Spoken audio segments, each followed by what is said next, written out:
The coalition, we've been really excited about the opportunity of finding some sort of expertise to help demystify the tax increment finance sort of district process, and to help us sort of understand some of the more technical details of like how it operates in other cities, and that way we can see how it's operating in Portland, and be able to inform our community members of the information that we learn here today.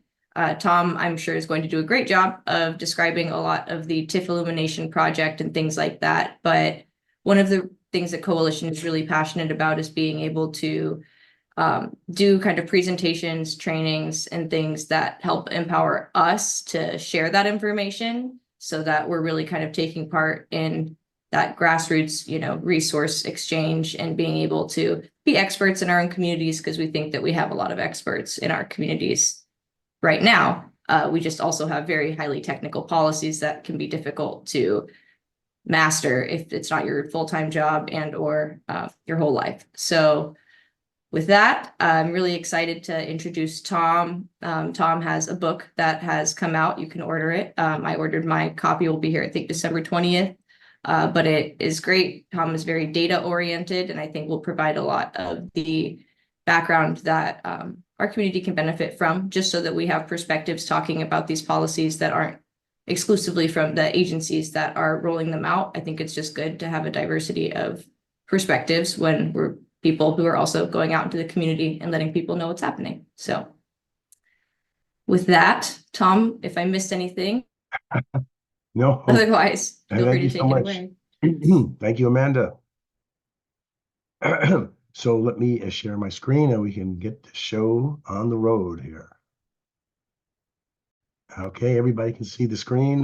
TIFs 101. Yeah, good. So a little bit about myself before we get going.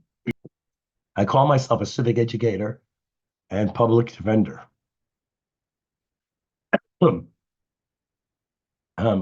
In the Trusser household, things that are public have a special meaning. My mother was a public school teacher, and my wife was one as well. Excuse me. And I served on the local school council for the public school in my community, even though we don't have any kids. So I guess I'm disclosing a bias, perhaps, that the word public is sort of sacred and very meaningful, and that it's kind of how we judge at the Civic Lab and work I've done about how is your community, how's your city, how's your nation really doing by the quality of its public stuff.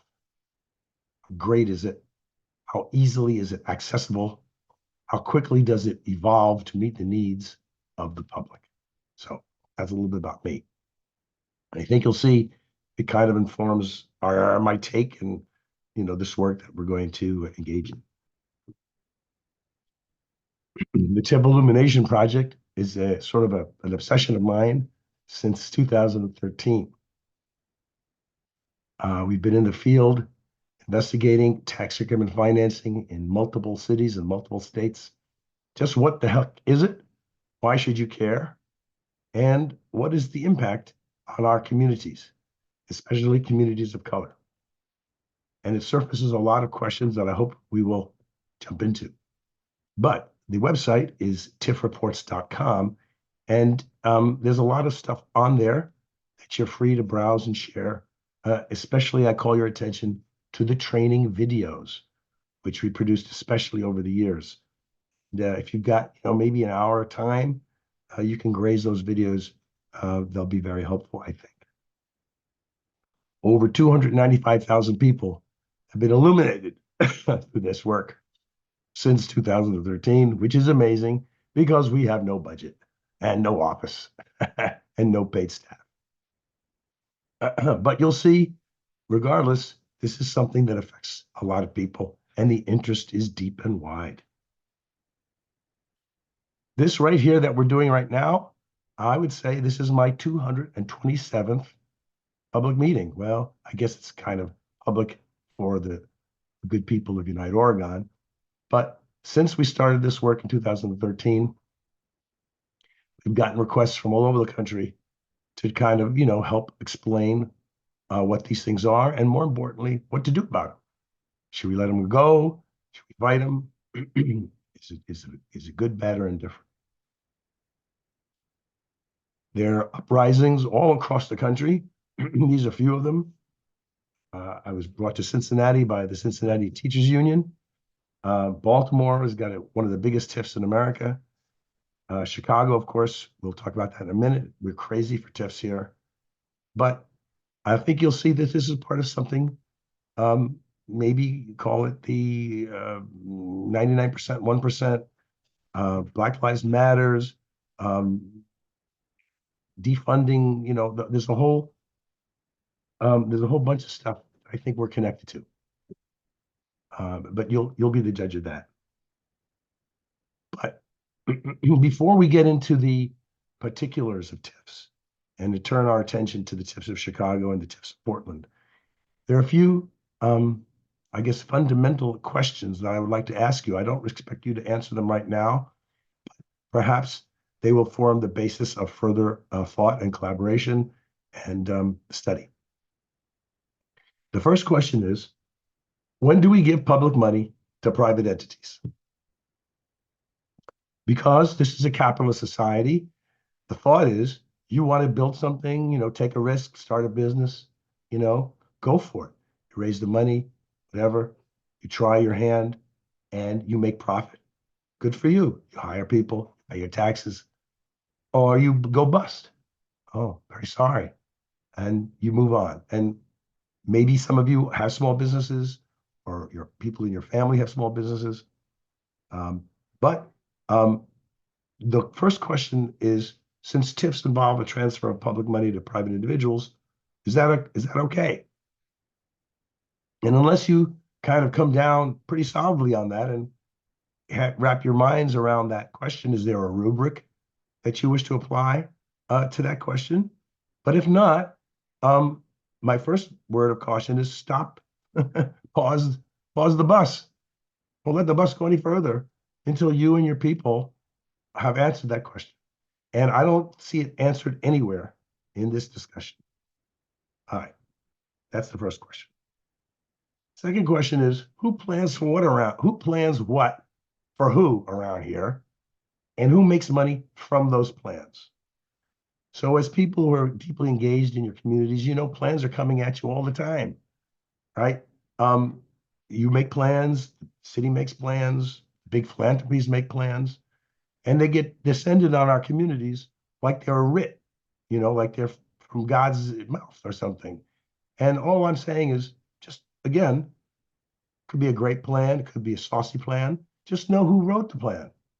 Not just the agency who has their logo on it, but actually who are the human beings that got paid to write that plan.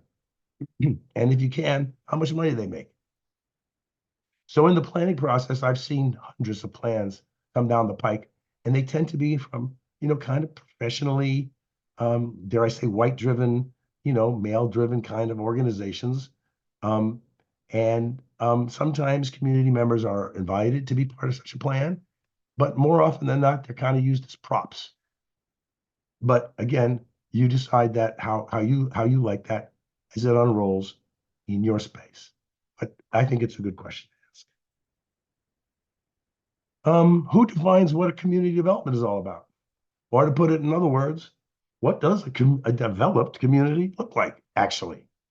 Now, that's a word that's, again, thrown around all the time, but again, if you feel that you've been part of that conversation, excellent.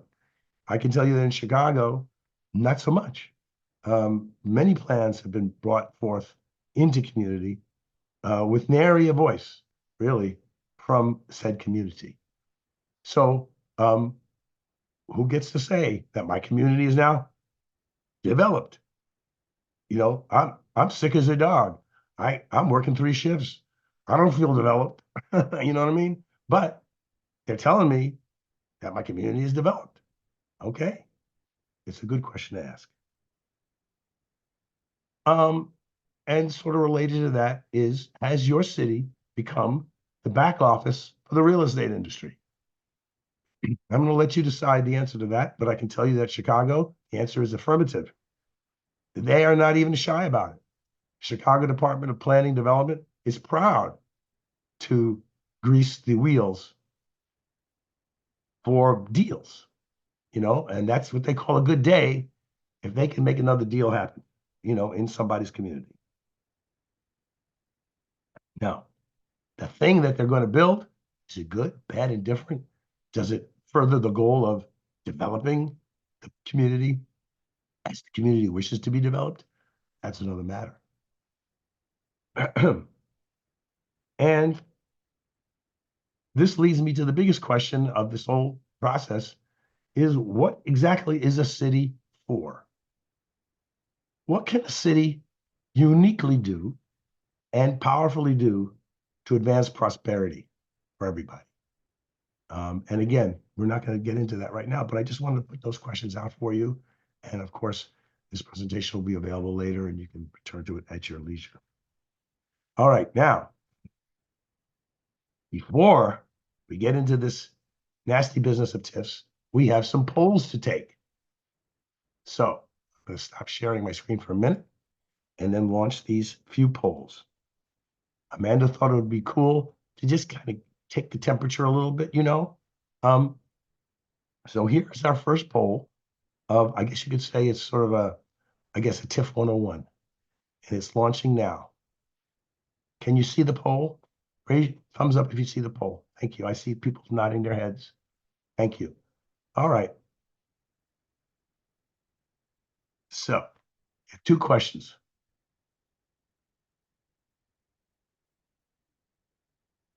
People are jumping in. Thank you very much.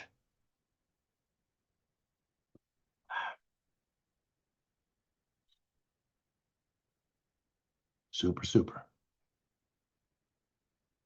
One more person. Well, I think maybe someone's on the phone. I think I got an email.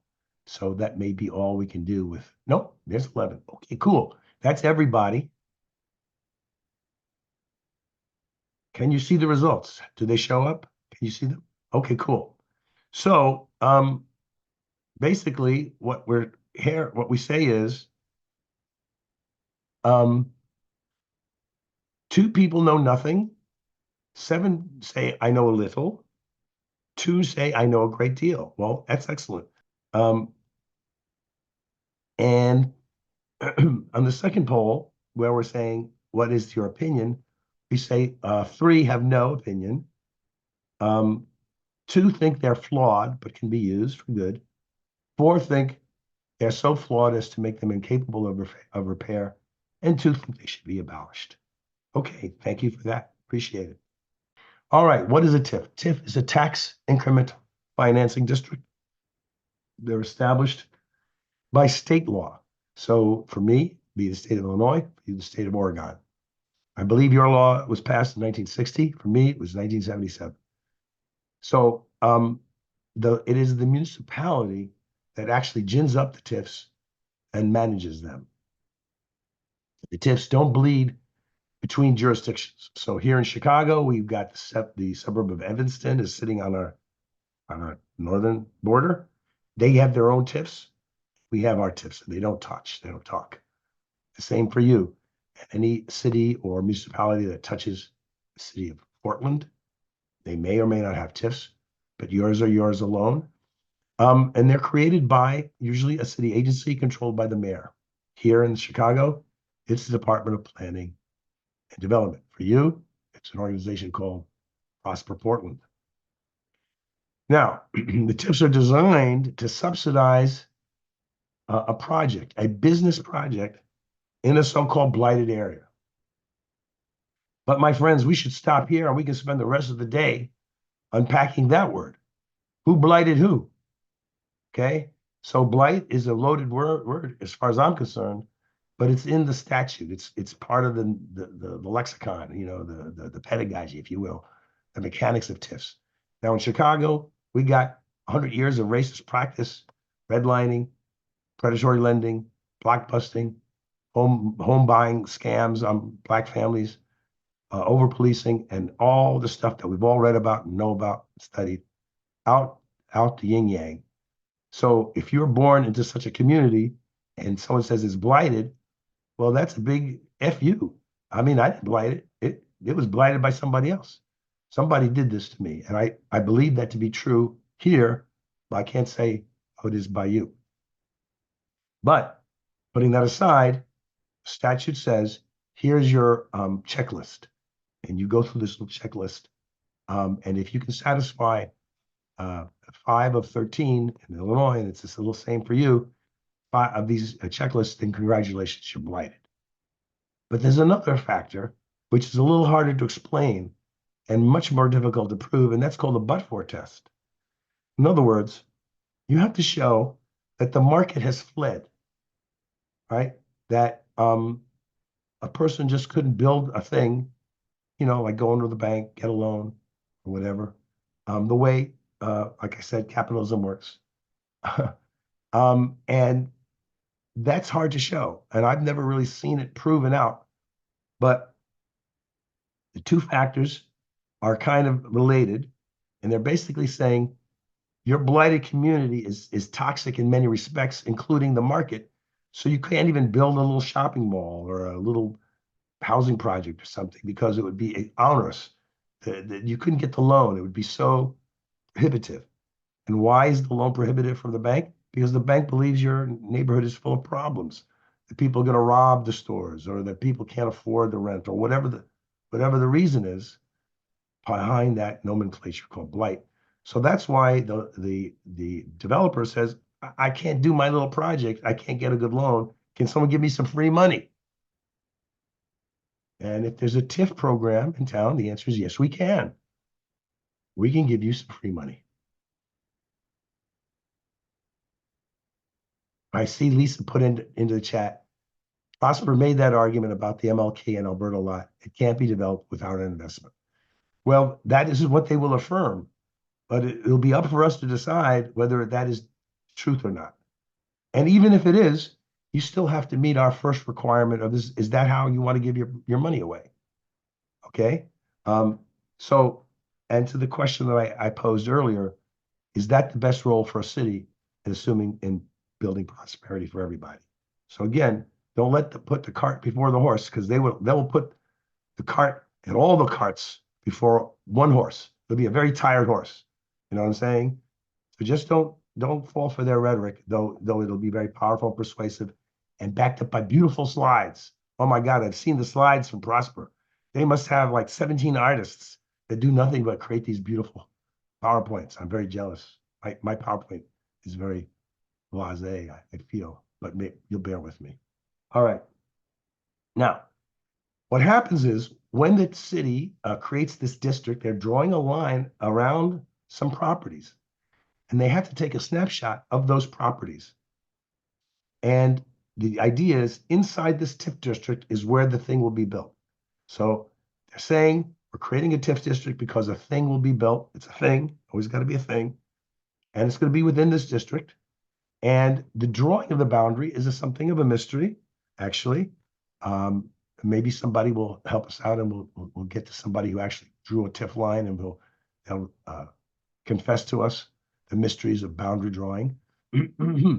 But the county will then take a snapshot of all the properties in the TIF district and tell the city, well, you've got 1,000 properties in here, and here's how much property tax they have produced right this minute. Okay? It's every dime of property tax above that for 23 years, or in Chicago's case, 23 years, goes into the TIF. So that's the increment, and I'll demonstrate that in some detail. Now, here's another thing that I think is very important. It's only for hard costs. They're only about building things. Now, I love building things. I love, as I revealed in my introduction, I love public libraries. I love public health clinics. I love public transportation. I love the city building things like that. But the TIF is supposed to be used for building a business, helping a business grow. All right. So if in your thought processes of what development looks like, you're talking about hiring some human beings, like a nurse, a school teacher, or a librarian, artists, or sports coaches, or any human being, a TIF cannot help you. That's not what they do for. They're for building. Now, in Illinois, they last for 23 years, but we're going to show you that's not the case by you. But for us here, they last for like a biblical generation. All right. And most importantly, the TIF money is supposed to be spent inside the TIF district, which we will show is a large problem. Okay, there's a hand. Go ahead. When it says only for hard costs, is that only hard economic costs, or could it be used to like build a park or new houses or something like that? Yes. Thank you. It's for construction costs. So it's a remediation of the site, pre-development. Now the city can use it and has used it here in Chicago for parks and schools, libraries, but that wasn't the intended purpose of TIFs. And we'll see that raises a bit of a problem and sort of perverts the planning process, which is one of the issues we're going to get into later. So let's take a look at a real TIF here in Chicago. In construction, yes, you're paying your construction workers, so it's required to build the thing. So yes, the money given to a developer is for their hard costs, which they could say, yeah, it includes the labor. Now in Chicago, it's 40%. That's the max. So, but what I was saying was, if you wanted to just hire 5,000 teachers or something, or 100 nurses, and have them staff things that are already built, schools that are already present, or clinics that are already present. No, that's not an accepted use. All right, let's look at this TIF here in Chicago, in the West Side. Right, Lisa says, build a daycare building, but not pay the workers. That's absolutely true. All right, so look at this TIF that I'm showing you. It's in the West Loop. It's called the Midwest TIF. It was created in 2000. Now, let's say for the sake of our discussion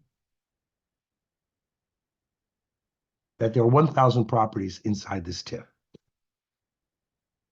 And let's also say that at the time the TIF was created, there was those properties were generating $1,000 in property taxes. This is called the base.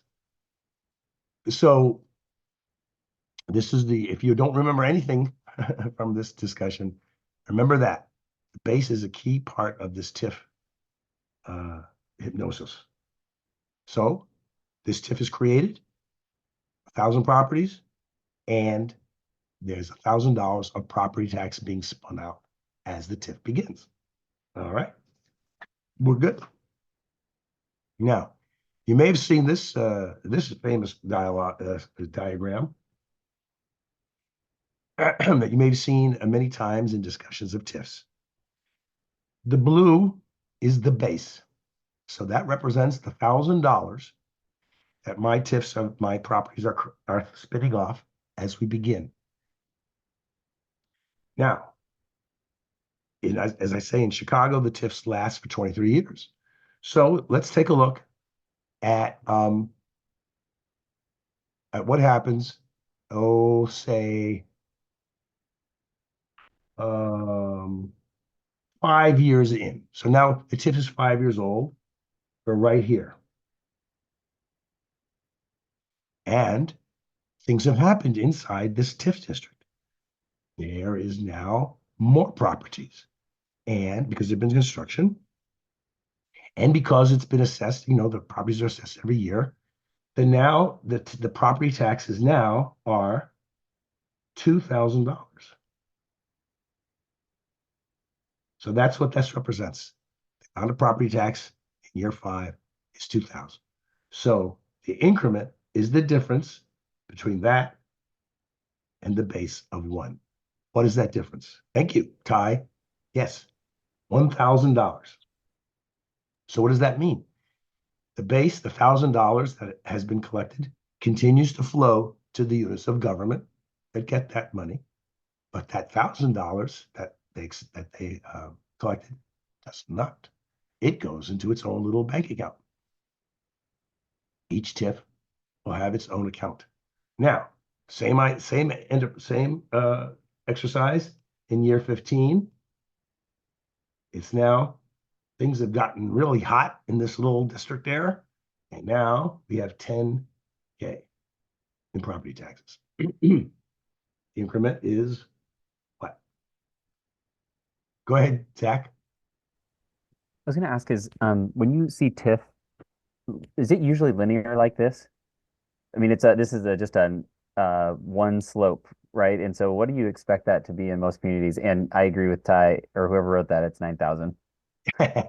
Yes, exactly. 9,000, correct. So in Chicago, and I believe the same for you, but this is one of the things that we're going to have to double check. Great question. It is flat. So the base does not get adjusted for inflation. So again, you can see right away your public policy noodles are starting to get cross-eyed, and you're starting to see some problems here. But yes, excellent question. So this is 9,000 right here. And so on each and every year until in the state of Illinois, we get to year 23, the TIF sunsets, but it can be extended in Illinois another 12 years, in which case I have to get another slide. And then you can see in this gold space here, all the TIF money flows to where it's supposed to go, to the units of government that rely on property taxes. Now, so any questions about what an increment is before I move on? Yes, go ahead, Jay. I think this might be another way to ask the same question Zachary was asking, but does like the amount that the people within the TIF pay increase at a perfectly linear rate, like in the graph, like you pay, I don't know, 5% property tax and the next is Right. 7. Oh, Next no, is- no, yes. This is for the sake of the illustration. Your district, it could be much flatter. I mean, you know, what the reality is in your community, maybe you're in a community that's more working class or something, and there's no value increase. Or it could be in your communities, your house is underwater, in which case that line would be, you know, like down here, you know? And so the increment could be very modest or not at all, which actually previews a major public policy issue that we're going to get to, but good for you that you surfaced it. So can I clarify something? Hmm. The slope that's there, that I'm just trying to repeat back your explanation. That is showing not an increase in the tax rate. That is showing an increase in the tax revenues because the property value is increasing. Yes. Tax Oh, rate is the same. Right. No, but that is another, again, great question. And we'll get to that too. Both Jay and Lisa have sort of surfaced these two kind of thorny questions that if we're not really clear on, we may end up loving something that shouldn't be loved. But let's just say for now that we're talking about two things. So my house is my house here in Chicago. I pay $10,000 worth of property tax on it. But that is a function of all the rates of the units of government when they submit their budgets. Now, if I'm living in a hot neighborhood, maybe next year I pay $11,000 because the value of my house went up. But if I'm living in a community where things are not so great, maybe next year, you know, for whatever reason, my taxes are down to $8,000, whatever, you know, because my house has lost value. But whatever that value, whatever that increase is, the TIF captures it. That's the main thing we want to make sure you understand. Okay, cool. Now, there's the other thing that I want to say at this point that we're going to return to also, that the money in the base, the money that is flowing to units of government, we say that is on the books, okay?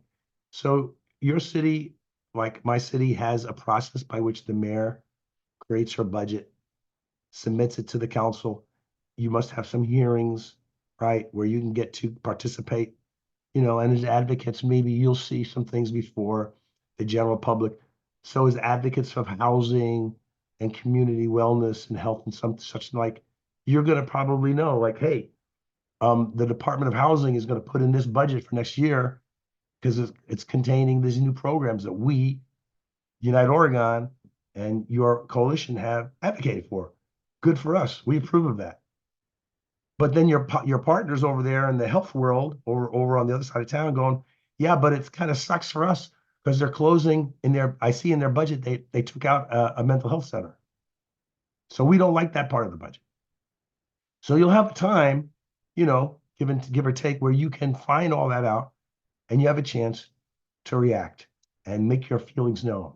I like it. I don't like it, and then depending on your power and your other arrangements, you try to impact that budget before it's passed. All that's in public. And in Chicago, that is a very opaque and difficult process. It's hard for the average person to get in there. Maybe in Oregon and in Portland, maybe their doors are a little more open. And people can insert themselves in the budget process. But all that is beside the point. This TIF stuff is off the books, friends. This TIF stuff is not part of the budgeting process that the mayor is putting before the people, before, as the legislative session starts, and in Illinois and Chicago, by December 30th, we must have our budget for the next year. So usually it means in Chicago about first week in November-ish, something like that. It's done. It's sealed up. No more chances to input on the budget, right? But TIFs happen off the books. So where does that money go? This property tax money that's flowing from the base. In Chicago, the typical homeowner will have a property tax bill that looks like this. So $1 of property tax is flowing in this way. 56 cents of that dollar goes to the schools. And you can see the breakdown for everything else. And which just means to say that when $1 of property tax goes missing, we must be mindful. It's because the TIF proponents will argue that there's no losers. Maybe you've heard that. It's like free money. That there is no costs to the community. But I'm going to suggest to you that there are. But in Oregon and Chicago and in Portland is a little different. But still, we want to be mindful of any victims in this TIF transaction. Okay. The TIF proponent will claim there are none. And I'm saying there are. But the question is, who are they and how bad is it? And as I say, under TIF law in Illinois, we have these kinds of definitions. They're very similar for you. The defining blight, the age of the structures, obsolescence, code violations, vacancies, and other matters. But you have to know that there's a whole industry of TIF consultants. It's like the TIF industrial complex, right? And again, back to the question of who creates these plans.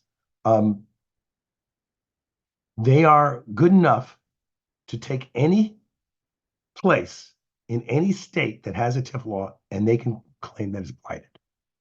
In Chicago, we have TIFs in our central business district. You know what I'm saying? Our version of Wall Street, the hottest community in the city where construction towers are everywhere, they're TIF districts because they were able to answer the criteria. So a word of warning. Sometimes these TIF laws are so elastic as to allow any place or space to be declared blighted. All right, let's take a look at the situation in Chicago, Cook County, Illinois. I do this just to show you the kind of work that we do here and to hopefully to maybe serve as a model, basically, that you at some point will have the same clarity on TIFs of your communities, and we'll be able to share it with all your folks. So in Chicago, we have crazy 131 TIF districts. It's completely off the rails here. But in the suburbs outside of our boundaries, but still in Cook County, there's another 320. Look at that. So you see the map of the city of Chicago. And it's just 30, it's almost 35%, a little less of the entire city is in a TIF. And you'll see that they touch because they allow money to be moved from one TIF to another as long as they're contiguous, which is called porting. Now, we're not sure if the TIF law allows that. Oregon is something that we need to look into. But you can see also across Cook County, it's everywhere. All right, 451 TIFs for my little county. We love TIFs in Chicago. In 2006, we had that many, and then 221, you can see the growth. I mean, this is a growth industry. And we can have a side conversation about that. Yeah, go ahead, Ty. I'm curious, I saw the correlation of like the word blighted, right? And that context for communities, right? And I was curious, were all of these areas considered like blighted and that's why they have a TIF? Or I'm curious like how TIF and blighted relate if it seems that like the whole area could Yes. be a TIF district, Yes. Okay. All those colored spaces on the map are TIF districts, so they had to stand the test, and they are blighted. That 33% of the city of Chicago is blighted, including our LaSalle Street. Our So Wall. that's the definition of like if there is a TIF, then the area has been considered blighted. Yes. Okay. Yes. And you can see, the TIFs are growing, and now here in 2023, we could probably change this map up a little bit.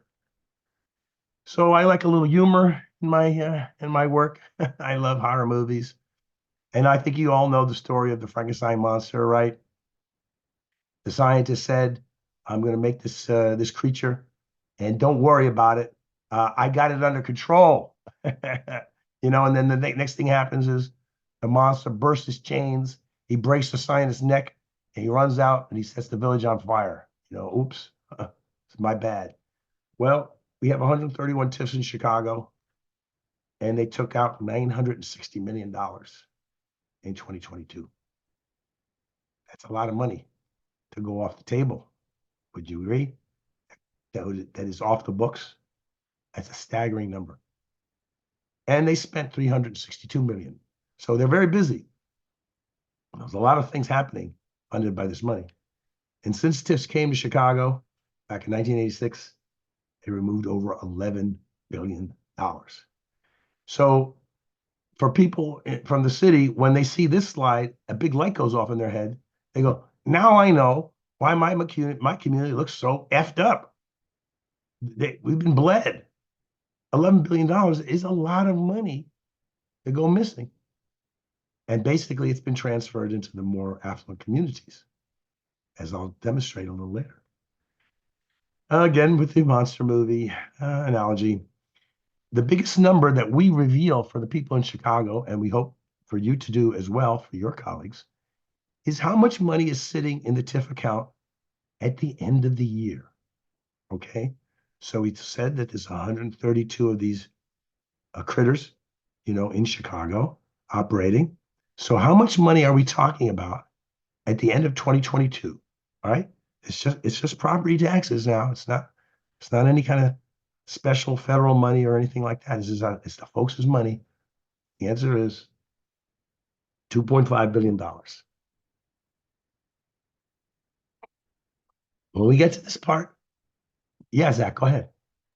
Oh, sorry, I didn't mean to interrupt, but can you clarify what you mean by two things? One where, or I guess really one is I think you mentioned something like the dollars get spent in districts outside of where the TIF district was, and then maybe that's something specific about what can happen in Chicago, and maybe someone in the room knows the answer to this for Oregon. But my understanding was the dollars had to be spent within the TIF district? Does someone know the answer to that, or maybe you do, Tom? Well, before someone else jumps in, let me just say, in Chicago, that is the case. But when the TIFs touch, money can move between the TIFs. So you're a taxpayer in this area, your money is being sucked away, and it goes to the community above you or to the side of you, and you have no idea. That's permitted. And in Chicago, it's about 40% of all the TIF money is moved around in that way. But I don't know the answer to the specifics of Oregon. So maybe if no one knows that. One of the things they've tried to do, I don't know. So in Portland, at one point, one of the TIF around the convention center and the Moda Center, the stadium district had run out of money. But Interstate Corridor, the big one in Northeast, still had money. And that was what they tried to do, was connect them. They tried to amend the maps that they would be touching so they could draw money down into the other district. Well, that's So a I great think it's point. similar. They have to be connected, Have to be connected. geographically connected. So that's a great point, Lisa. And again, if we go further together, we'd nail that down. We get the law, and then we go back to the archives and try to find the players in that scenario and recreate it and satisfy ourselves that we know what the deal is. Okay. I hope we can really dig into that. I think that's really important because one of the reasons I actually thought TIF had some power for positivity is that it forced investment into certain spaces that right now would be taxed and the money could get sent to somewhere else in the community. But instead it's saying, no, those communities are paying taxes. You have to invest in those communities. And that can have positive and negative effects, but at least it was a forced investment in people's communities. But I'm curious to know a little bit more about this. I just want to put a pin in that. Yeah, no, good point. Let's put a pin on that.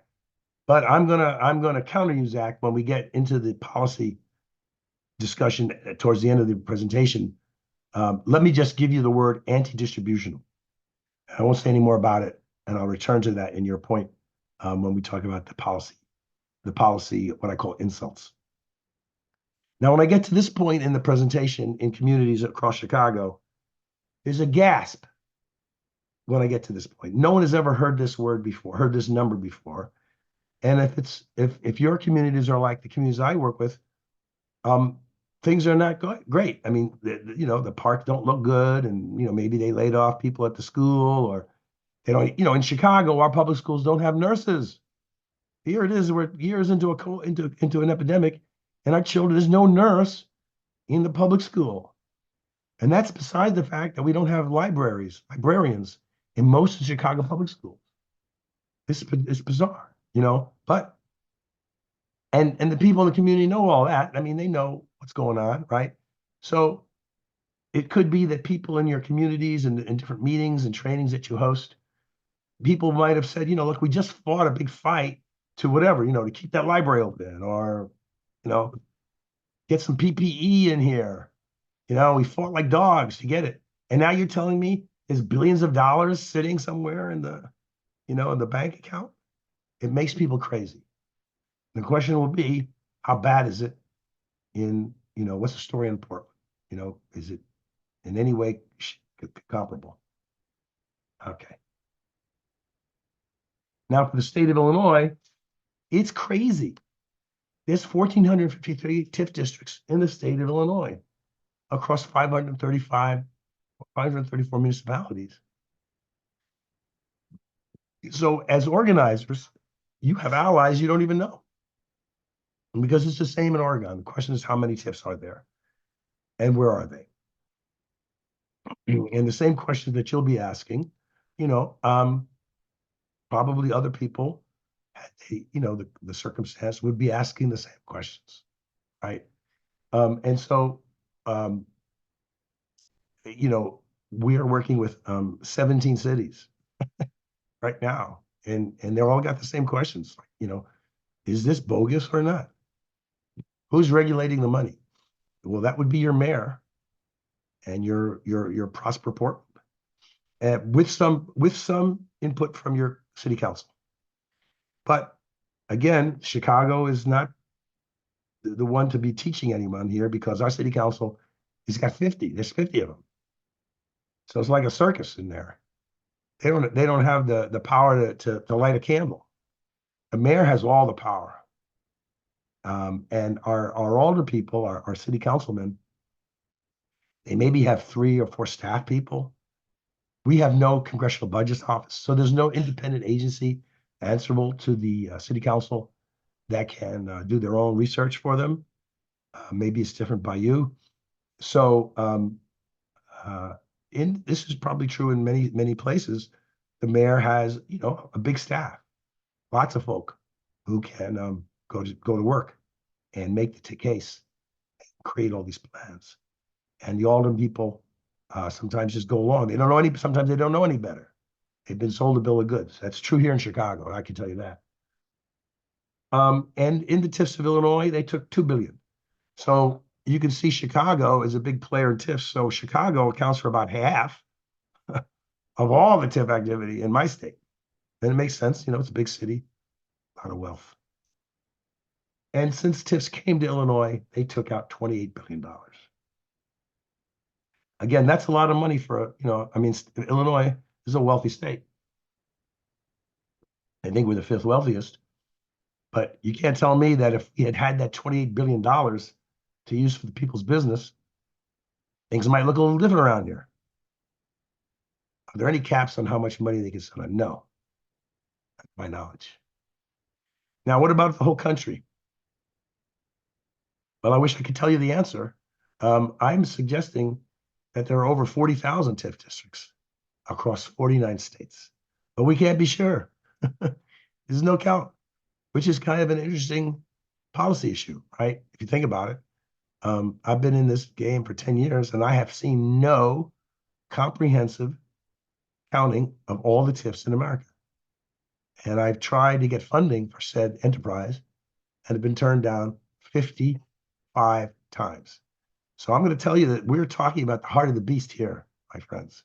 This is raw power. I think you can see where we're heading here.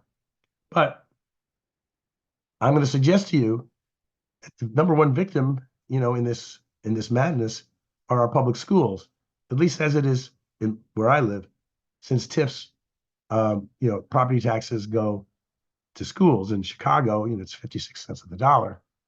So by my calculation, this is crude, I'm asserting that America's public schools are being ripped off by $20 billion a year.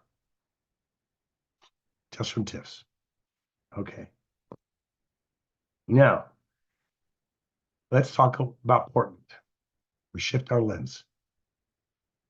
We'll continue. So I was asked to take a look at the TIFs of Portland. Now we have some unique features. So not everything 100% applies from Chicago to here.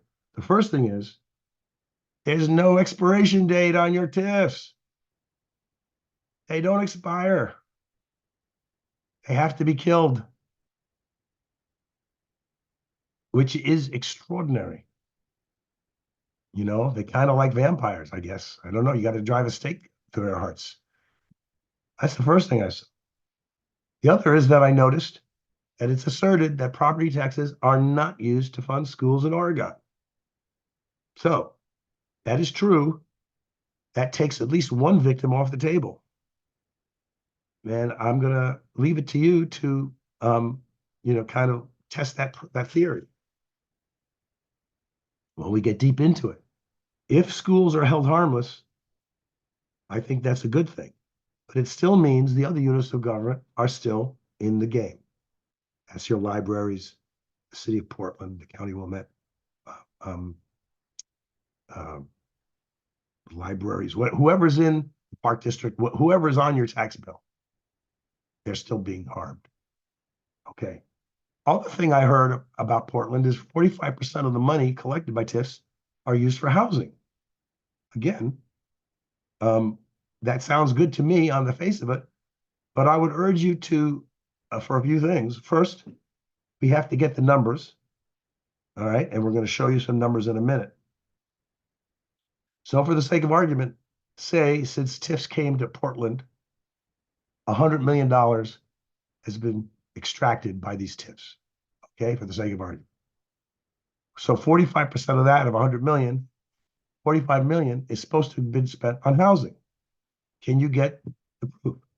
Can someone show you some spreadsheets and say, here are the 32 projects, which are all known to you, and it adds up to $45 million. And if they can do that, well, then this number is, this condition has been proven out. That still doesn't mean it's a good deal. We still have to get all the numbers. Okay. So again, there's some investigation that we need to do. It may, on the face of it, seem like a good deal, but we'll see when we get through the end of the presentation, when we talk about the public policy issues. I'm going to say that's on the table, and I don't want to forget it. It's an important point. And then you've got this thing called Prosper Portland, which is your agency, planning agency, and it's a little unique. Okay, it seems to be a unit of the city government, except it doesn't quite look like one. They have a board. Now, in the literature that I read, they kind of brag on themselves by saying, we can move fast, we're collaborative, blah, blah, blah. The question is, are they amenable to FOIAs? Can you FOIA Prosper Portland? Does anyone know that? Or does anyone ever FOIA Prosper Portland? And just for the non-lawyer humans, the FOIA is just the Freedom of Information Act. So anything public record, we should be able to access as members of the public by doing a Freedom of Information Act request. They take varying levels of time. If they're related to terrorism, they might take forever. You might never get them, but stuff like this, usually you can get. So when I see a kind of a funky org chart that says the agency is kind of the city, but it's kind of a nonprofit-y, kind of rolls a little different, that to me is a warning that they're trying to insulate themselves from FOIAs. Because if it's a nonprofit, they're saying, well, we have a board and we don't answer to you. Okay, so that's an open question to me. And I think at some point we'll test it, maybe,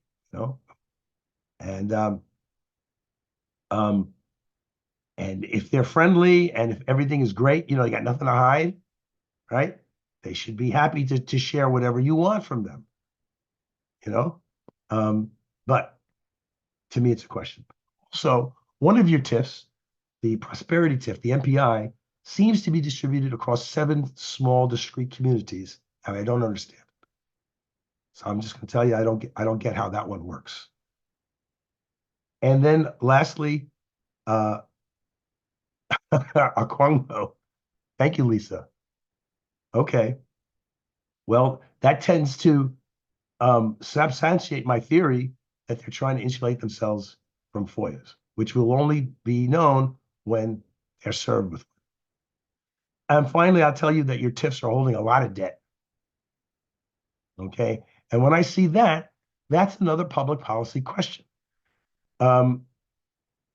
What debt, for why, who, what bank, and what are the terms? So again, they're very standard because a lot of times when a TIF project is created, there's not enough money in the pot to give the developer. So it's very standard for the TIF entity to take a loan, to get a bond, and then to start the money flowing. But that's a little piece of the puzzle that obviously the general public has no way of getting that deal sheet. But you guys should know everything about that. And it should be very common knowledge. And if you don't have the financial expertise, you got to get someone in your crew who does a little forensic accounting, someone who understands municipal finance and can say, this deal, this bond right here, that's BS. That's crazy. The terms are off the chain. They're no good. Or they can tell you, oh, that's an excellent deal. You know what I mean? They're very favorable terms for your community. But when I see debt, remember who makes plans for what and who plans. Who makes profits from those plans? Go ahead, Juan. that point you just made, Tom, if we, let's just say we do have like some sort of analysis on a bond, and we come to that conclusion and say that it's BS, what can we do at that point? Because aren't bonds like 30-year contracts? Yes, that's just an awesome organizing question. So in Chicago and Illinois, we've had that happen. And the teachers union were very militant about it. It's in my book, Chicago is Not Broke, Funding the City We Deserve. One of the chapters was written by one of the founders of the Chicago Teachers Union, Jackson Potter. And he became an expert on what they call toxic swaps. So Chicago's Board of Education was run by a financial genius. At least he was when he was in private life. But apparently when he became the president of the board, he lost his mind. And he signed the Board of Education up with these really bad deals. And then the world went south, remember, in 2008. The Board of Ed got stuck with these giant loans. They had to pay huge hundreds of millions of dollars, billion of dollars of it's just fees to Wall Street. And the teachers union tried to go to Mayor Rahm Emanuel. He said, can we walk away from this? Can we just say, F you, sue us, we'll see you in court. You know what I mean? You've made your money, you know, that kind of argument. And Mayor Emanuel told Jackson Potter, a contract is a contract, meaning no. Of course, Rahm Emanuel came from the investment class. I mean, he was an investment banker. And that's where he went back to when he left City Hall. But you know, in the fight over pensions, especially here in Illinois, a lot of the public service sector unions were told, yeah, they have to give back their benefits. So a contract was not a contract when it's for public sector union workers, you know, like road workers or teachers and people who work, you know, in the guts of Illinois government, right? From AFSCME. They were told they were greedy pigs, you know, back in 2011, 12, and 13 when we were dealing with this crisis. And they were told that we have to renegotiate. So they got less. So a contract is not a contract in this sense, that if you have your power, you can go back to those bondholders and say, sue us, we're done. And if if I'm the mayor and I got the people behind me and I got a couple of 100 lawyers at my beck and call, you know, anyway, of course, in Chicago, we've not contested any of these and we pay through the nose. It's another transfer of wealth from the many to the few, in my opinion. All right, so those are a few of the questions that I have for you. You know, should we get deeper into this work, we'll return to this list and we'll have to, you know, verify and satisfy ourselves that we have the full picture. Okay. Now, I know you're not going to be able to see this, so what I'm going to do now is to put into the chat this spreadsheet. I'm just going to give you the headlines. And the headlines are on the next slide. You have 13 major tips that I can see in the city of Portland at the present time, including that funky one. It's got the 7 components. In 2022, these tips removed $4.9 million. Okay. They spent $48.6 million, of which 28.9 was marked housing. So that's a good point for verification. They should be able to tell you, you know, with complete clarity, what that money was spent for, that money for housing. They transferred an additional 14.6 million. So that's above what they spent. Again, somebody reached into the TIF piggy banks and pulled almost $15 million out and transferred it. We don't know where. Maybe it was inside the TIFs. It's not clear to me. Your TIF reporting isn't as robust as is required in Illinois, which is another point that we can get to a little later. All right. The total dollars in the TIF accounts at the end of the year is a staggering $314 million. If anybody knew that number, raise your hand.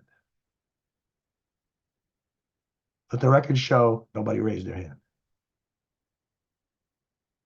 So this means, and in all the conversations that have ever been had with the city of Portland about the needs of the people, or whatever they are, and wherever they occur, if this number was not included in that conversation, somebody was not getting the full truth. So it's easy to put people off when they say, hey, we don't have enough money. We had a bad year. We didn't, COVID stopped tourism. The hotels are empty. Sales tax is down, because the restaurants, right? All you may have heard all that, which may be true. Oh, no sales tax. Okay. But we hear it here in Chicago. But the point is, unless you get that $314 million number in your conversation, you're kind of you're only on one leg. You know what I mean? You don't have the full picture. And that represents 7% of Portland's most recent budget of $4.7 billion. So that's a thing, to conjure with. It's a lot of money, I think. All right, now, in the remaining time, what I like to do quickly is go through what I call the public policy problems, which are also organizing hooks. And this will return to some of the questions Zach and Jay, I think a few others might have asked earlier. So here they are in my estimation. You see what you think. First, they starve local government. In order to have an honest conversation about the finances of Portland, we must have a full picture of TIFs. We simply have to. If we care about the state of public services in our cities, we got to know about TIFs. And if we don't, we can be chumped. We can be told things that simply aren't true. Now, again, this is a pie chart true for Chicago, and it's going to look a little different for Portland because schools, in your case, I think, as we've learned, are not here. But in the city of Chicago, you can see TIFs are taking 16% of all the property taxes that are collected here. And you can see the blue for the Board of Education, the CPS, it says 44.6%. That's a 10% JIP. They're supposed to get 56%. So back to the earlier question about raising your tax rates. We're going to get to that point in just a hot minute. TIFs raise our taxes. So here's a chart created by the Cook County assessor here. And he's showing us that what would have happened in a world where there were no TIFs at all in Cook County. He says that's a 15% decrease. In other words, the units of government that put in their budgets to the county commissioner, is there a limit on how much taxes it can raise? No, because it has to do with the value of the properties. So there may be other restrictions on how much your property taxes can rise, like if you're a senior citizen, like there's all kinds of exceptions in the state of Illinois that sort of put a ceiling on how high my property taxes can rise in a given year. So that's a good question for Oregon. There might be some things like you live in a certain community, if you're a senior or whatever, your property taxes may only be able to go so high. But if you're in a TIF district, it's all going to be captured anyway. But what we're saying is the units of government know that properties are being taken off the rolls and are not being taxed. So if in Chicago, instead of having 100% of the properties being able to be property taxed to feed the Board of Education, libraries, et cetera, it only has 70%. Remember, I told you 30% of all the properties in Chicago are in TIF districts. So what does that mean? It means that the units of government have to inch their rates up incrementally to compensate.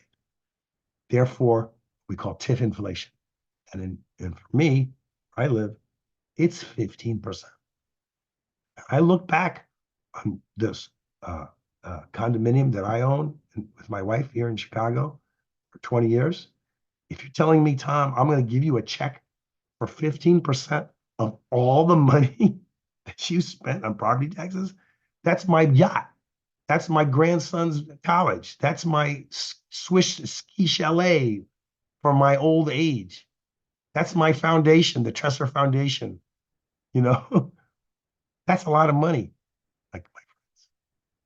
So what would it be for Oregon, Willamette County, the whole state? We don't know. Now, again, the definition of blight is meaningless. Again, these are properties that have received robust TIF money here in the city of Chicago, including $840 million in our central business district, the Loop. Almost $9 million for auto show store, Grossinger's Toyota, which is like across the street from an Apple store. In terms of like blight. Oh my God, it's so blighted I can't even look at it. But here's the point that I was trying to make with Zach earlier. One of my biggest problems with TIFs is that they're anti-distributional. So if you put a TIF district, and it's a lot of prosperity going on in there, as I've demonstrated that is the case in Chicago, all that TIF money, all that property tax money is captured and cannot move out of the district. So the TIFs hoard taxes in prosperous communities and they starve the poor ones. The heat map on this slide demonstrates that. The bright red shows where the most TIF money has been spent. And it's in the super loop where some of those big TIFs are and remain. But our communities of color are sort of out in the boonies, so to speak, surrounding the area, and it's not so great for them. When you think about it, it makes sense. If you're telling people in a poor community that the answer to your situation is I'm going to make a TIF by you, it's sort of counterintuitive. My community is poor. I don't have a lot of wealth, in terms of my buildings. I don't have a big shopping mall or a factory or something that's just, taxing, throwing on a lot of property taxes. Maybe I have the opposite. Maybe I have some vacant lots or some other, smaller, more modest properties. So the TIF increment is going to be modest. And yet you're going to tell me that's how I'm going to fund whatever it is you want to build for me? It puts the onus on the poor people themselves. Talk about pulling yourselves up by your bootstraps. Go ahead, Ty. Yeah, I appreciate you, and I'm feeling compelled to just say this, right? Because we made the link already between blighted and like BIPOC, right? And the racisms behind this. And so then if we're tracking the racist tendencies of like a blighted community, right, to then specifically have a TIF district, right, which then extracts that wealth and is then hoarded, right, by like non-blighted communities, which in this case is white communities, right, then it is just a tool of racism, right? And you could put a bunch of different other words on there, but yeah, it's just so apparent to me. I had to say it, so I appreciate it. I appreciate you. Well, not to give you the spoiler alert, but I call out TIFs as racist. Personally, they should be abolished. Now, I'm not saying that's what you got to think. You're going to come to your own conclusion when you get the numbers, and when you do your due diligence. But I'm with Ty. That's my conclusion. But it may be different. Maybe it's different by you. All right, but you get the point. So the most TIF community in the city of Chicago is a Black community called West Lawndale. So if you're in the Loop and you travel west, a couple miles, you'll see a big park on the map. It's called Douglas Park. And it's an African-American community that surrounds that, a Latino community to the south of that. But that ward, the city council district, is Ward 24. And that ward was almost 100% in the TIF. They had so many TIFs, you know what I mean? 100%. But if you were to go there today, like if we could transport you by magic to that community today, and you walk around, you're going to see empty storefronts. You're going to see crime. You're going to see not great health rates. You know what I mean? You're going to see all these indices. So if you ask the good people of Lawndale, have TIFs helped you or hurt you? How's your life? What's going on? Just walk around. You get the answer. So this to me is one of the biggest issues that somehow has to be dealt with. when we kind of try to noodle through this. And this is some of the properties that got TIF money in the loop that sort of back me up. PepsiCo, the Midwest headquarters, got $11 million to build that building. This fancy building was called the Carbon and Carbon Building. It was given $5 million to renovate itself into the Hard Rock Hotel. The biggest single gift of money was given to the owners of this old insurance company building at Randolph Street to turn it into a high-end luxury building. They were given $54 million to do that. Two projects that are happening in Chicago right now are the biggest projects in the history of TIFs of our area. One is called Project 78, done by Related Midwest, a multi-billion-dollar operation. And the other is called Lincoln Yards, very close to where I live, done by a very wealthy developer called Sterling Bay. The most successful developer in Chicago right now, whose owner is a guy named Keating Crown. Keating is a grandson of the billionaire investor Lester Crown, whose family is a majority stakeholder in General Dynamics, the defense contractor. And you may have heard of the Crown Families Foundation. And like we have in Chicago, the Crown Family Wing of the Art Institute. We have the Henry Crown Space Center at the Museum of Science and Industry. So maybe you have your own version of the Crown family operating. But anyway, Mr. Keating Crown has enough money to personally build whatever he wants to build. But we're still going to give him $1.3 billion for his project. One of the organizations I'm working with is called Working Families Aurora. This is a nearby community. They're fighting a $58 million TIF to give to a white billionaire owner of a casino company, which enjoyed revenue of $6 billion. This guy is relocating his casino in Aurora and improving it, building it out, expanding it, and the city of Aurora. But the people of Aurora are, committed now by their city council as of yesterday to give this project $58 million. And these organizers are trying to find our way. We can talk about that if you want to. What are they doing and how could it work for them? Our next point is TIFs corrupt the planning process and they corrupt politicians. So we know in Illinois, because we have something called the Illinois Sunshine Database, who gives what to who. So we know all campaign contributions are tracked through this database. And we can say that many's the time that a developer and the people that he uses, like his lawyer and construction company, they give campaign contributions to the elected officials, our city councilmen, our mayor, our state senators, our reps, and so forth. And it's perfectly legal. So here are some aldermen here in Chicago who okayed TIF money going into their community, and they got money, it's a payoff. It's legal. Now, Carrie Austin, she's going to prison because she got her hands caught in a bunch of dirty matters, and she resigned, and she's going to go to trial. Danny Solis, he wore a wire for the FBI, so we don't know what's happening with him.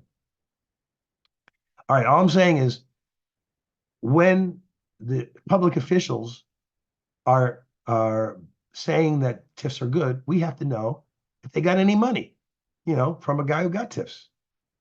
And if they did, I'm going to have to say, we're going to excuse you from the conversation. I don't believe you. This guy's under trial right now. He was the chair of the finance committee for 30 years. His name is Ed Burke. He's on trial right this minute as we speak. And this headline is my favorites. This is an FBI wire catching the fellow who he's trying to shake down. And the guy on the recording says, I need his favor, Councilman Burke's favor, for my TIF money. So we'll see if Mr. Burke is indicted, if he's indicted, if he's found guilty, he will go to prison. All right, so just as we're about to wrap up, I would leave you with some of these questions that we might want to, consider. Please don't forget the burning questions they put to you in the first. We need a complete history of the TIFs of Portland from the present to the past, including any TIFs that might have been expired. We need accounting for all the TIF expenditures. Okay, so it should be a matter of easy record if, you know, all say there are 13 present TIFs and maybe there were 2 TIFs that used to be but were canceled. So let's say all these 15 TIFs captured, you know, $500 million in their lifetimes. We want to know where it all went. If it's some of it's still sitting in the bank, great. Where's the rest of it? And as I mentioned before, how is the housing allocations reported? Who got it? Who got the money? And as I mentioned before, how responsive and transparent is this Prosper Portland? Are they good players? Will they play with you nicely and answer any of your good questions? Are they going to lawyer up? You know what I'm saying? Are they going to go behind bureaucracy? I don't know. And then who are these guys in red?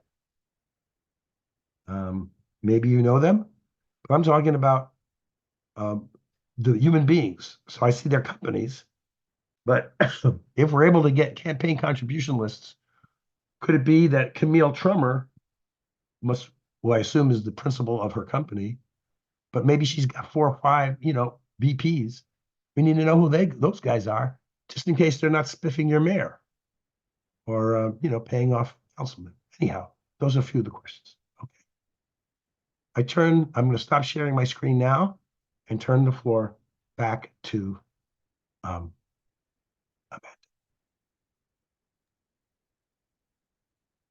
Well, thank you so much. We have actually, so I collected some of the questions that came up throughout just in the chat, and I didn't copy over from Jay. It's just, you know, how hard is it to file a FOIA request? And it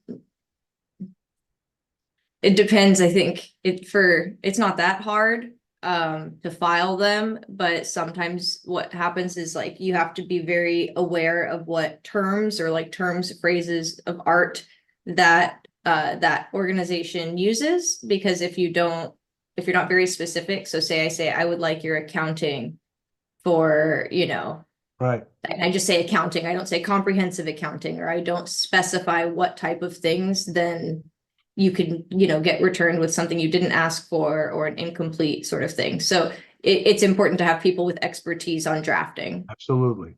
So we use a guy named Matt Topic. He works for the civil rights firm in Chicago called Lovey and Lovey.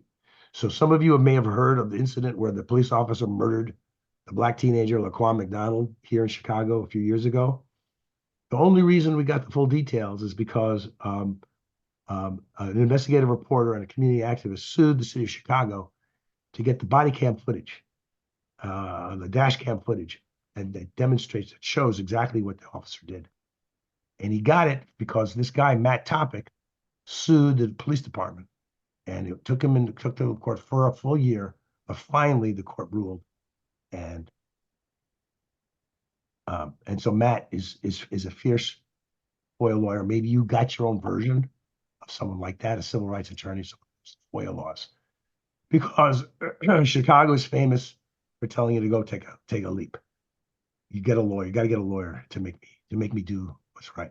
And maybe Prosper, I see someone put in the chat that they like to play nice. But if you have TIFs in your short hairs, if TIFs are in your crosshairs, if TIFs are something that you're going to pummel, they may just say, forget about it. You know, let them knock on our doors. You know, let them go to the next step. I'm curious, the kind of the crux of the question is, what does the historical data show happens to property taxes where TIF districts are implemented? Meaning, because, you know, one of the huge concerns obviously is around people just getting priced out. TIF comes in, bunch of investment comes in, people get priced out and pushed out immediately, right? And so I'm curious what the data show in terms of where in various TIF districts across the world or in the United States, do you see ups, downs? Is there a pattern? Do you have some markers or indicators? Can you just kind of talk about that? Well, for one, I wish we had a database, but there is no one. So we've been trying to organize for a national TIF illumination project. And maybe this is something that we can all put our heads together on. And maybe Unite Portland can be the leader in trying to get a comprehensive database for all TIFs, all 40,000 TIF districts. We'll be able to answer your question. But in Cook County, it's proven that they raised our taxes 15%. So that's absent the argument of gentrification or virtuous development or development without displacement. That's just universal. That's a universal upward pressure on property taxes that TIF provide. Now, the second issue of gentrification, well, I would say it's pretty obvious to me that this is a tool of gentrification. That's how it's playing out here. But back to this issue of who plans what for who. I mean, how does a city develop its vision for the future, and then who pays for that vision? So in a scenario that I like to discuss in Chicago, suppose the people of the city of Chicago were questioned about what is it they really want to make their communities better, which has never happened. But let's say they did it. And everybody in the city weighs in. We want more public gardens, more parks. That's what we want. Okay? Great. People have spoken. Well, where are the parks now? Well, that's easy to find. And guess where they are? They're in the wealthier communities. Well, where are they needed? Again, that's a good question. So you could say, well, we think a park should be, a person should shouldn't have to walk more than 15 minutes to a park. You can make that up. You can just say that. So I would say, if I live in a community and I have to walk more than that, I'm underparked. I don't have the parks I need. I got to go an hour. I got to go 40 minutes. So by this kind of made up rule, my community should get a park before yours because you already got parks. So in other words, what I'm saying, that kind of process kind of makes sense. And it has at least some kind of justice rubric that we can agree on, as we go into the business. But TIFs don't do anything like that. If you put a TIF on somebody and they build a park with it, he gets his park first. Could you elaborate on the 15%, how y'all calculated the 15% increase because of the TIF? Well, that was run by the county assessor. So he has all the PIN numbers, the property identifying numbers for every property in Cook County and how much property taxes they paid. And they just put it into some giant calculator. And they pulled out and they ran the scenarios as I showed. And they went back to all those years, going back 30 years. And they just said, okay, instead of all those properties being not in the calculation for budgets, let's put them back. And keeping the budgets of the county, of the various units of government the same, right? So whatever the Cook County Sheriff budget was in 1995, they just kept that all the same, and then they realized that it was a 15% upward pressure here in Cook County. So Yeah, thanks. It sounds like we need to ask Prosper Portland for like 30 years of data at least, right? Well, possibly, or you could ask your county assessor to run the same numbers, and we'll put him or her in touch with Fritz Kagi. I know Fritz here in Chicago, and Fritz can send his chief data officer over to you guys. Or your county assessor can have a conversation with Fritz's chief data guy, right? And they can share that technology, and let him do it on his dime. Would be a potential ask. Yeah, thank you. Of these, the question was, can you share how the percentage, 45% of funds have gone to housing using TIF funds? And I know that I don't know if this is just based off of like that in Portland, the TIFs, like I think 45% is the minimum amount that has to go towards affordable housing from the TIF. And from the last session with Prosper, they said that number can go up, but that's the floor. Floor. Um, Well, that's what I've read. I mean, that's what's in their literature. What I'm saying is we got to verify it.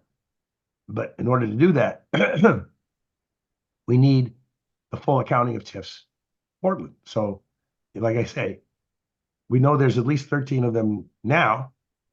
Can we get the full history of each TIF going back to when it was first created? Now remember, they don't expire. They're going to just keep going on unless they're killed. So in the chart, in the spreadsheet that I gave you, you'll have the origin year of each of the TIFs. So that's already there for you. The earliest and I TIFs think, were created sorry, in go ahead. 1985. That's a long time ago. The housing set aside is pretty new. It also used to only be 30%. So I like for ICURA, I was on the housing oversight committee for the interstate corridor URA for about 5 years. I think they've spent maybe they didn't even get to 30%. I don't think they spent that money on the light rail expansion, on all kinds of stuff in interstate.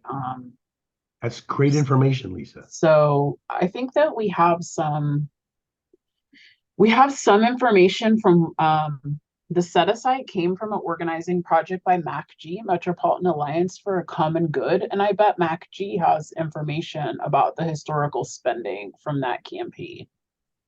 Super. They should be put into the, into this collective pot. But the question is on the table. You all say maximum. Historically, it was this.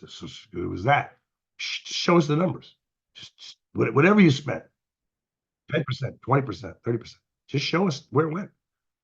Light rail, not light rail. We just want to know. Yeah, go ahead, Zach. I mean, one thing that's happening in Portland too is Prosper is in a branding campaign, right? Around URA to TIFs and changing, making claims that there's kind of recognition of past wrongs and that we're going to do things differently. And we did this big long process in Coley and we're doing it different, we're doing it differently, right? And so that really highlights that question too of just like a total trust deficit, right? Of like there are some who trust that, right? There's a long continuum over the other who are like, yeah, F that. Like it's the same thing, just with a new name, right? Yeah. And so I think it's just worth flagging that we're at this attempted maybe or happening or not. I mean, depending on again where you fall on the continuum of an inflection point that happened in the Coley neighborhoods kind of work. And there's like a PR component to all this and happening in Portland. Absolutely. Too, right. So I just am like noting that for those of you who are kind of new to this conversation, that is very much like top of mind and happening in our TIF conversations now. Well, they have a vast amount of money for PR and branding and all like that. And, I've seen the evidence of their community meetings. There's a lot of great slides, and I'm sure there are pictures of people of color putting Post-it notes on a board somewhere as evidence that they were invited to the meeting. But my experience is that's just they're used as props in Chicago anyway. I don't know, maybe by you it's different, but they have to check off a list of things that the law requires. And we had a public meeting, right? People came, they got a letter, Is it during the day? Is it convenient to come to these meetings? In Chicago, it is not. But at least they had the meeting. Now, everybody who lives in a TIF district in Chicago could come to one of these meetings and like chain themselves to the door and set their hairs on fire. It's like, we protest this TIF. It don't matter. You know what I'm saying? They had the meeting. We don't have to listen to them. The meeting was held. Checked. So I'm saying, regardless of who your mayor is or who the woman that runs this agency, I don't care. You do the due diligence that you need to answer your questions. And then you'll be able to say, 100%, this is beautiful. Right? Or, not so much. Yeah, I was wondering, so are we good to stop the just recording just in case if anyone has anything to share or concerns, questions that we don't necessarily want captured on the internet? Very good. I will do so.